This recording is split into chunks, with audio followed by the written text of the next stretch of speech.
नमस्कार दोस्तों, जैसा कि आप स्क्रीन पर देख सकते हैं, मध्य प्रदेश के अंदर ग्रेड सी में उपयंत्री यानी कि सब इंजीनियर, सहायक मानचित्रकार समेत कई सारे पदों पर वैकेंसी आई है। इसके एप्लीकेशन फॉर्म 5 अगस्त 2024 से शुरू हो जाएंगे और एप्लीकेशन की लास्ट डेट 19 अगस्त 2024 है और 12 सितंबर 2024 को आपका एग्जाम होगा। दोस्तों, आप देख सकते हैं इसमें टोटल 283 वैकेंसी है जो कई सारी कैटेगरीज में डिवाइड है। मैंने टेबल में डिटेल में बताया है, आप वीडियो पॉज करके देख सकते हैं। दोस्तों, आइए आज जानते हैं कि इसके लिए एलिजिबिलिटी क्या है, इसका एप्लीकेशन फॉर्म कौन भर सकता है, एज लिमिट क्या है, इसमें क्वालिफिकेशन क्या मांगी गई है और इसका एग्जाम पैटर्न कैसा होता है। आइए दोस्तों, अब सबसे पहले ये जान लेते हैं कि इसके लिए एलिजिबिलिटी क्या है। दोस्तों, अगर आपका मध्य प्रदेश राज्य के अंदर रोजगार कार्यालय में जीवित पंजीयन होगा तो ही आप इसका एप्लीकेशन फॉर्म भर सकते हैं। दूसरा पॉइंट है, अगर आपके पास मध्य प्रदेश का मूल निवासी प्रमाण पत्र नहीं है, यानी कि अगर आप मध्य प्रदेश के स्थायी निवासी नहीं है तो आप जनरल कैटेगरी में काउंट किए जाएंगे। तीसरा पॉइंट है, अगर आपके 2 या 2 से ज्यादा बच्चे हैं जिनमें से एक का जन्म 26 जनवरी 2001 को हुआ है या उसके बाद हुआ है तो आप इसका एप्लीकेशन फॉर्म नहीं भर सकते हैं और आप इसके लिए एलिजिबल नहीं है। चौथा पॉइंट है, अगर आप लड़की हैं और आपकी शादी 18 से पहले हो जाती है या फिर अगर आप लड़के हैं और आपकी शादी 21 से पहले हो जाती है तो आप इसका एप्लीकेशन फॉर्म नहीं भर सकते हैं। दोस्तों, आइए अब एज लिमिट की बात कर लेते हैं।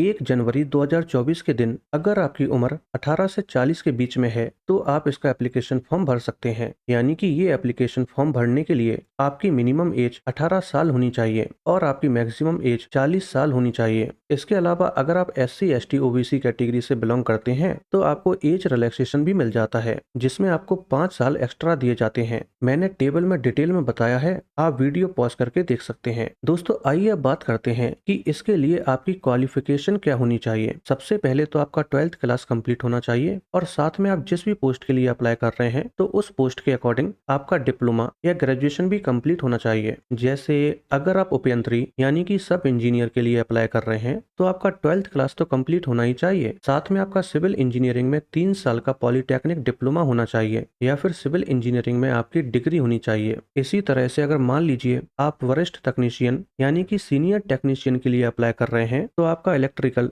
इंडस्ट्रियल, मैकेनिकल, इलेक्ट्रॉनिक्स और ऑटोमेशन या रेफ्रिजरेशन, इनमें से किसी भी एक ब्रांच में आपकी इंजीनियरिंग में ग्रेजुएशन होनी चाहिए या फिर पॉलिटेक्निक डिप्लोमा होना चाहिए या फिर बॉयलर ऑपरेशन क्लास 1 का सर्टिफिकेट होना चाहिए। यानी कि आपके पास चॉइस है, आपके पास ग्रेजुएशन, डिप्लोमा या सर्टिफिकेट में से कोई एक है तो फिर आप वरिष्ठ तकनीशियन के लिए अप्लाई कर सकते हैं। और कुछ इसी तरीके से अगर आप कनिष्ठ तकनीशियन यानी कि जूनियर टेक्नीशियन के लिए अप्लाई कर रहे हैं तो आपका इलेक्ट्रिकल, इंडस्ट्रियल, मैकेनिकल, इलेक्ट्रॉनिक्स और ऑटोमेशन या रेफ्रिजरेशन, इनमें से किसी भी एक ब्रांच में आपकी इंजीनियरिंग में ग्रेजुएशन होनी चाहिए या फिर पॉलिटेक्निक डिप्लोमा होना चाहिए या फिर ITI होना चाहिए या फिर दूध उत्पादन तकनीकी में ITI होना चाहिए या फिर बॉयलर ऑपरेशन क्लास 2 का सर्टिफिकेट होना चाहिए। यानी कि आपके पास चॉइस है, आपके पास graduation, polytechnic diploma, ITI certificate, दूध उत्पादन तकनीकी में ITI या फिर बॉयलर ऑपरेशन क्लास 2 में सर्टिफिकेट, इनमें से कोई एक है तो आप कनिष्ठ तकनीशियन यानी कि जूनियर टेक्नीशियन के लिए अप्लाई कर सकते हैं। दोस्तों, ग्रेड सी के अंदर टोटल 12 पदों पर वैकेंसी आई है और हर एक पोस्ट के लिए डिफरेंट क्वालिफिकेशन मांगी गई है। और अगर मैं यहाँ पर हर एक पोस्ट के लिए क्या क्वालिफिकेशन मांगी गई है वो बताऊंगा तो वीडियो लंबी हो जाएगी।